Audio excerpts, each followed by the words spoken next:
Some have called Chita Russia's gateway to China, but these people would like that gate to be kept closed. The protesters insist they're not anti-Chinese, but they're vehemently opposed to a proposed land deal they see as the thin end of a wedge. How can we agree to this when what we are talking about is the barren land that the Chinese leave behind them? Why? This is our land. Why should we give it away? We won't see it in 49 years. It will be gone. Somewhere out there, though it hasn't yet been revealed exactly where, is the Hong Kong-sized plot that Zabaikal region's authorities want a Chinese company to farm for 49 years.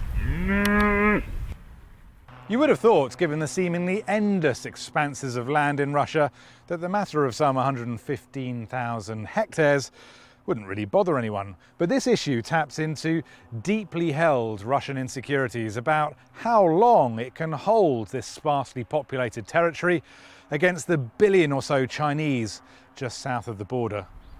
People are afraid that the lands will become a small colony.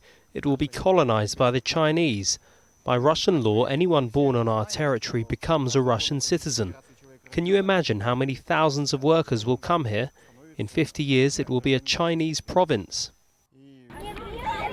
The governor's office said they couldn't fit our interview request into their schedule, but authorities insist Chinese investment will boost the economy of this region and create jobs.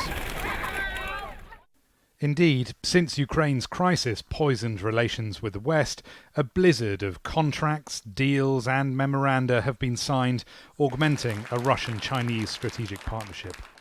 This analyst isn't convinced, though. He thinks there's little genuine substance to most of it. There is no any real development in the economic cooperation. So it's much more from politics than from economics. But at the same time, the population has some concern about China.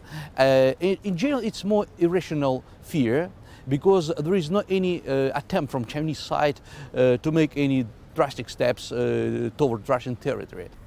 Some Chinese are here, though. They toil in the fields and greenhouses. They have stalls in Chita's markets. But you could hardly call it an invasion. And at the city's Buddhist temple, the faces of the indigenous Buryats are a reminder that the Russians were colonizers themselves, and this land wasn't always theirs. Rory Challens, Al Jazeera, Chita, Far Eastern Russia.